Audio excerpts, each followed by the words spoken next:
Assalamualaikum warahmatullahi wabarakatuh. Apa kabar teman-teman semua? Semoga selalu sehat dan selalu dalam lindungan Allah Subhanahu wa Ta'ala. Hari ini kita akan membahas materi pengantar manajemen referensi dari buku Stephen Robbins. Yuk kita mulai dari sesi pertama tentang pengantar manajemen dan organisasi. Pernah nggak kamu lihat ada orang yang punya ide bagus, semangat tinggi, bahkan modal cukup, tapi usahanya tetap gagal? Atau mungkin kamu pernah kerja dalam tim yang anggotanya pintar semua, tapi hasilnya tetap berantakan? Kalau pernah, berarti kamu sedang melihat satu masalah klasik, bukan soal orangnya, bukan soal idenya, tapi soal manajemennya. Hari ini kita akan bahas sesuatu yang sangat fundamental, sesuatu yang sebenarnya selalu kita lakukan setiap hari, tapi sering tidak disadari. Namanya adalah manajemen. Dan di pertemuan pertama ini, kita akan banner-banner mulai dari dasar. Apa itu manajemen? Apa itu organisasi? Kenapa manajemen itu penting? Dan siapa sebenarnya yang disebut manajer? Sekarang kita mulai dari pertanyaan paling dasar. Apa itu manajemen? Manajemen adalah proses mengatur dan mengoordinasikan aktivitas kerja agar tujuan bisa tercapai secara efektif dan efisien. Ada beberapa kata kunci penting. Yang pertama, proses manajemen itu bukan kejadian sekali selesai, tapi rangkaian langkah yang terus berjalan, mulai dari merencanakan, mengatur, menjalankan, hingga mengevaluasi. Yang kedua, tujuan. Manajemen selalu punya arah. Bayangkan kamu bekerja keras, tapi tidak tahu mau kemana. Capek iya, hasil belum tentu. Yang ketiga, efektif dan efisien. Efektif berarti tujuan tercapai. Efisien berarti tercapai dengan sumber daya yang tepat. Contohnya, kalau kamu lulus kuliah, itu efektif. Tapi kalau kamu lulus tepat waktu tanpa buang-buang waktu, itu efisien. Apakah manajemen hanya ada di perusahaan besar? Tidak. Manajemen itu ada di mana-mana, termasuk saat mengatur jadwal harian, bahkan saat mengatur keuangan pribadi. Itu juga manajemen. Artinya, semua orang sebenarnya adalah manajer dalam hidupnya masing-masing. Sekarang kita lanjut ke konsep berikutnya. Apa itu organisasi? Organisasi adalah sekumpulan orang yang bekerja bersama secara terstruktur. Ada 3 hal penting: sekumpulan orang, terstruktur, dan tujuan bersama. Tanpa tujuan, sekumpulan orang hanyalah kerumunan. Tapi kalau mereka membentuk tim bisnis, punya struktur, punya tujuan, maka itu adalah organisasi. Nah, disinilah manajemen masuk. Karena setiap organisasi butuh manajemen. Tanpa itu, organisasi hanya akan jadi kumpulan orang tanpa arah. Kenapa manajemen penting? Pertama, membuat tujuan jelas. Seperti kapal tanpa kompas, bergerak tapi tidak tahu kemana. Kedua, membuat pekerjaan efisien. Waktu diatur, tugas dibagi, sumber daya dimanfaatkan optimal. Tanpa manajemen, yang terjadi adalah pemborosan. Ketiga, membantu organisasi bertahan. Dunia berubah cepat, teknologi berkembang. Tanpa manajemen baik, organisasi akan tertinggal. Terakhir, siapa itu manajer? Manajer adalah orang yang mengkoordinasikan pekerjaan orang lain untuk mencapai tujuan. Dalam organisasi ada 3 level.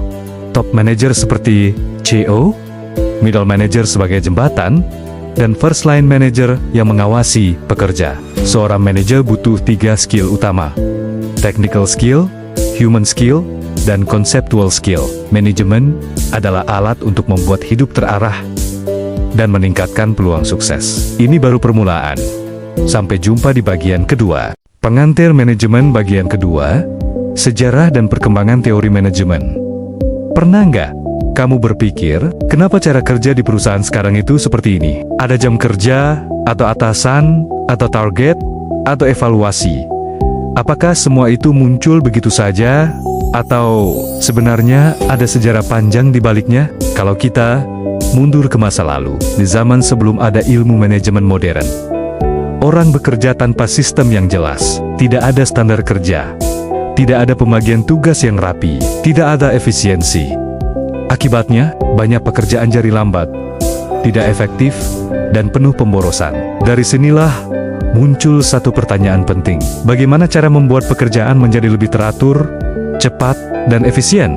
Dan dari pertanyaan inilah lahir ilmu yang kita kenal hari ini sebagai manajemen. Sekarang kita masuk ke fase pertama, yaitu pendekatan klasik. Pendekatan klasik muncul sekitar akhir abad ke-19 hingga awal abad ke-20.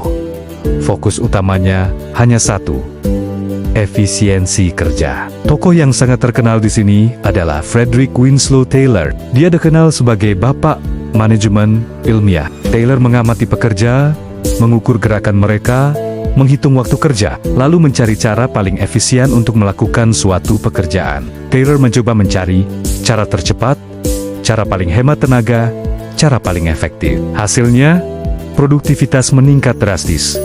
Tapi, ada satu masalah besar. Pendekatan ini melihat manusia seperti mesin, tanpa terlalu memikirkan perasaan, motivasi, atau kepuasan kerja. Disinilah muncul kritik. Dan dari kritik ini, lahir pendekatan berikutnya, yaitu pendekatan perilaku. Pendekatan perilaku mulai berkembang ketika para peneliti menyadari satu hal penting. Manusia bukan mesin.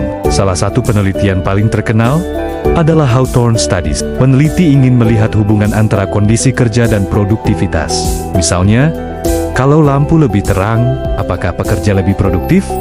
Tapi hasilnya mengejutkan. Produktivitas meningkat bukan karena lampu, tapi karena pekerja merasa diperhatikan. Dari sini muncul kesimpulan, perhatian, motivasi, dan hubungan sosial punya pengaruh besar terhadap kinerja. Sekarang kita masuk ke pendekatan berikutnya, yaitu pendekatan kuantitatif. Pendekatan ini muncul setelah Perang Dunia II. Fokusnya adalah menggunakan angka, data, dan model matematika untuk membantu pengambilan keputusan. Misalnya, bagaimana cara mengatur distribusi barang agar biaya paling murah, bagaimana menentukan jumlah produksi yang optimal. Tapi, kalau hanya mengandalkan angka tanpa memahami manusia, hasilnya juga bisa tidak optimal. Dan akhirnya, kita sampai pada pendekatan modern. Pendekatan modern mencoba menggabungkan semua pendekatan sebelumnya. Dalam pendekatan ini, organisasi dipandang sebagai satu kesatuan. Ada input, ada proses, ada output, dan semuanya dipengaruhi lingkungan. Inilah yang disebut dengan system approach dan contingency approach. System approach melihat organisasi sebagai sistem utuh, sedangkan contingency approach mengatakan tidak ada satu cara terbaik untuk mengelola.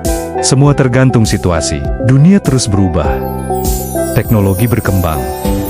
Persaingan semakin ketat. Kebutuhan manusia semakin kompleks. Jadi kalau kita rangkum, dimulai dari efisiensi klasik, fokus ke manusia, fokus ke data, dan akhirnya menggabungkan semuanya. Kenapa kita harus belajar sejarah manajemen? Karena dengan memahami sejarah, kita bisa memahami kenapa sistem sekarang seperti ini. Kita juga bisa belajar dari kesalahan masa lalu. Dan yang paling penting, kita bisa menjadi manajer yang lebih bijak. Manajemen terus berkembang, menyesuaikan dengan zaman, menyesuaikan dengan manusia, dan menyesuaikan dengan tantangan. Di pertemuan berikutnya, kita akan masuk ke lingkungan organisasi. Kenapa ada bisnis yang tiba-tiba jatuh? Jangan berhenti di sini. Karena setiap pertemuan akan membuka cara berpikir baru. Yuk lanjut ke bagian ketiga. Pengantar manajemen bagian 3, lingkungan organisasi. Coba kamu perhatikan satu hal. Kenapa ada bisnis yang tiba-tiba naik sangat cepat? Lalu, tiba-tiba juga jatuh. Kenapa ada perusahaan besar yang dulu sangat kuat, tapi sekarang hilang? Dan di sisi lain, kenapa ada bisnis kecil yang justru bisa bertahan dan berkembang?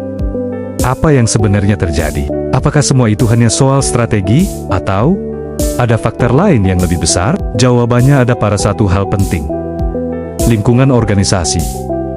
Banyak orang berpikir bahwa keberhasilan perusahaan hanya ditentukan dari dalam, dari manajer, dari karyawan, dari strategi. Padahal kenyataannya ada faktor luar yang sangat kuat mempengaruhi. Dan seringkali tidak bisa dikendalikan sepenuhnya. Sekarang bayangkan organisasi seperti manusia. Dia hidup, dia bergerak, dan dia berada di dalam sebuah lingkungan. Kalau lingkungannya berubah, maka organisasi juga harus berubah. Kalau tidak, dia akan tertinggal. Dalam ilmu manajemen, lingkungan organisasi dibagi menjadi dua. Lingkungan internal dan lingkungan eksternal. Kita mulai dari yang pertama, lingkungan internal. Lingkungan internal adalah segala sesuatu yang ada di dalam organisasi itu sendiri. Contohnya, struktur, budaya kerja, karyawan, manajemen, sumber daya. Semua ini ada di dalam kendali organisasi.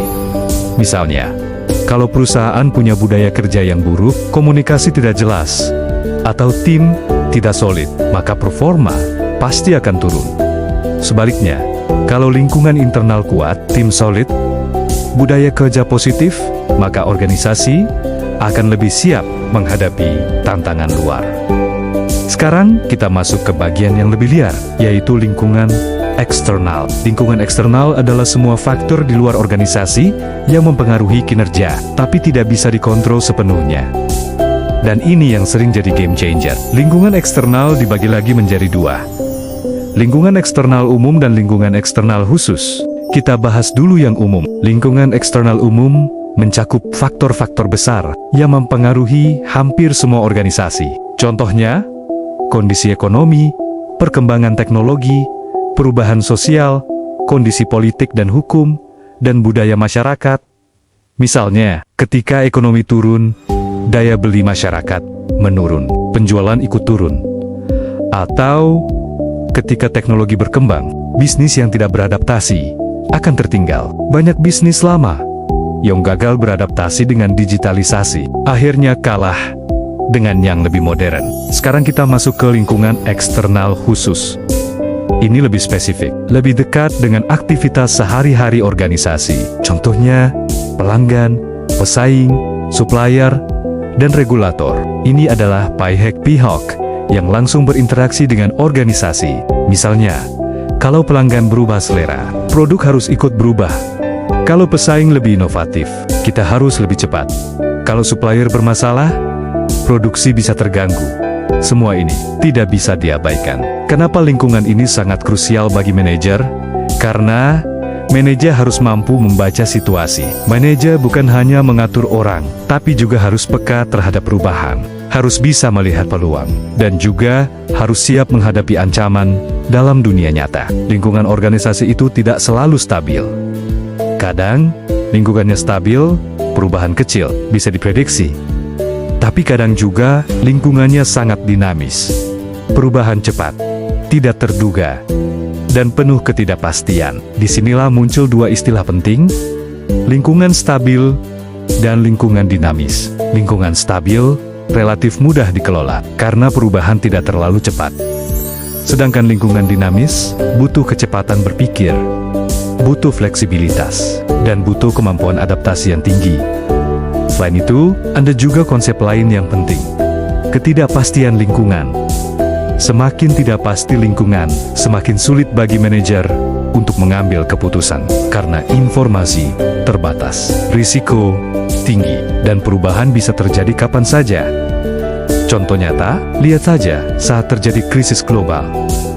Banyak perusahaan tidak siap, permintaan berubah drastis, supply chain terganggu, pasar tidak stabil, dan di situ terlihat jelas mana organisasi yang adaptif dan mana yang tidak. Organisasi yang mampu bertahan biasanya punya satu keunggulan: cepat beradaptasi. Mereka tidak kaku, tidak terpaku pada cara lama. Mereka belajar, menyesuaikan diri, dan bergerak cepat. Jadi kalau kita simpulkan, lingkungan organisasi itu bukan sekadar latar belakang, tapi faktor utama yang menentukan arah organisasi yang sukses. Bukan hanya yang kuat dari dalam, tapi juga yang cerdas membaca luar. Apa yang harus dimiliki seorang manajer di dunia seperti ini? Kepekaan, fleksibilitas, kemampuan analisis, dan keberanian mengambil keputusan. Karena dunia tidak pernah diam, dan organisasi yang tidak bergerak akan tertinggal. Jadi dari pertemuan ini, kita belajar satu hal penting. Organisasi tidak hidup sendiri. Dia selalu dipengaruhi oleh lingkungan, dan keberhasilan ditentukan oleh kemampuan beradaptasi. Di pertemuan berikutnya, kita akan masuk ke topik budaya organisasi.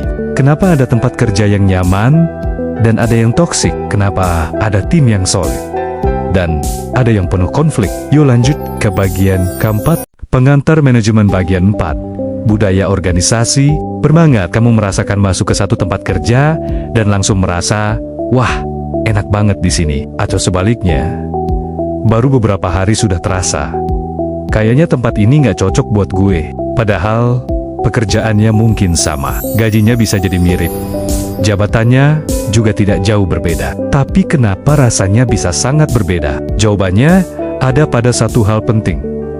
Budaya organisasi. Budaya organisasi adalah suasana tak terlihat yang membentuk cara orang berpikir, bersikap, dan bekerja di dalam organisasi. Dia tidak selalu tertulis, tidak selalu dijelaskan, tapi selalu terasa. Secara sederhana, budaya organisasi adalah nilai, kepercayaan, dan kebiasaan yang dianut bersama dalam organisasi.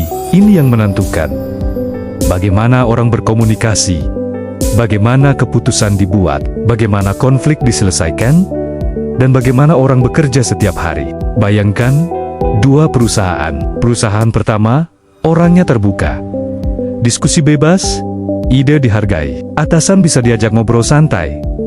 Perusahaan kedua, komunikasi kaku, serba formal, atasan sulit didekati, banyak aturan tidak tertulis. Keduanya bisa sama-sama sukses, tapi suasananya sangat berbeda. Dan itu semua karena budaya. Budaya organisasi biasanya terbentuk dari beberapa hal.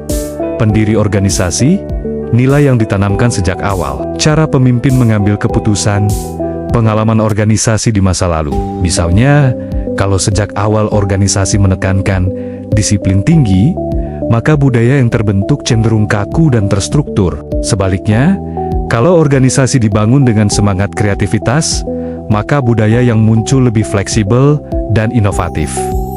Sekarang kita masuk lebih dalam. Budaya organisasi punya beberapa karakteristik utama, di antaranya inovasi dan keberanian mengambil risiko, perhatian terhadap detail, orientasi pada hasil, orientasi pada manusia, orientasi pada tim, agresivitas, dan stabilitas. Setiap organisasi punya kombinasi yang berbeda, dan kombinasi inilah yang menciptakan identitas unik. Selain itu, budaya organisasi juga punya dua bentuk, budaya kuat dan budaya lemah. Budaya kuat adalah ketika nilai-nilai organisasi benar-benar dipahami dan dijalankan oleh hampir semua anggota. Orang-orang tahu apa yang benar, apa yang salah, dan bagaimana harus bertindak. Sedangkan budaya lemah terjadi ketika nilai-nilai tidak jelas. Orang bekerja tanpa arah yang sama. Akibatnya, sering terjadi konflik. Kinerja tidak konsisten, dan organisasi jadi tidak stabil. Sekarang pertanyaan penting. Kenapa budaya organisasi itu sangat penting? Karena budaya mempengaruhi hampir semua hal. Cara orang bekerja, cara tim berkolaborasi, cara organisasi menghadapi masalah, bahkan tingkat kepuasan kerja. Budaya yang positif bisa meningkatkan semangat kerja, membuat orang betah, dan mendorong kinerja tinggi. Sebaliknya, budaya yang buruk bisa membuat orang stres, tidak nyaman, dan akhirnya keluar dari organisasi. Disinilah peran manajer jadi sangat penting. Manajer bukan hanya mengatur pekerjaan, tapi juga menjadi penjaga budaya. Manajer harus memberi contoh, menanamkan nilai, menciptakan lingkungan kerja yang sehat. Karena budaya tidak dibentuk dari kata-kata, tapi dari tindakan. Budaya juga tidak selalu statis. Dia bisa berubah, tapi tidak mudah. Mengubah budaya organisasi butuh waktu, butuh konsistensi, dan butuh komitmen dari pimpinan. Contohnya, kalau sebuah organisasi ingin berubah dari yang kaku menjadi lebih inovatif, maka tidak cukup hanya bilang, kita harus kreatif. Harus ada perubahan nyata pada cara kerja dan sistem reward. Jadi kalau kita simpulkan, budaya organisasi adalah jiwa dari organisasi. Dia tidak terlihat, tapi sangat terasa. Kalau kamu nanti jadi manajer budaya, seperti apa yang ingin kamu bangun? Budaya yang penuh tekanan, atau budaya yang mendorong berkembang? Karena pada akhirnya, budaya yang kamu ciptakan akan menentukan masa depan timmu. Di pertemuan berikutnya, kita akan masuk ke topik perencanaan.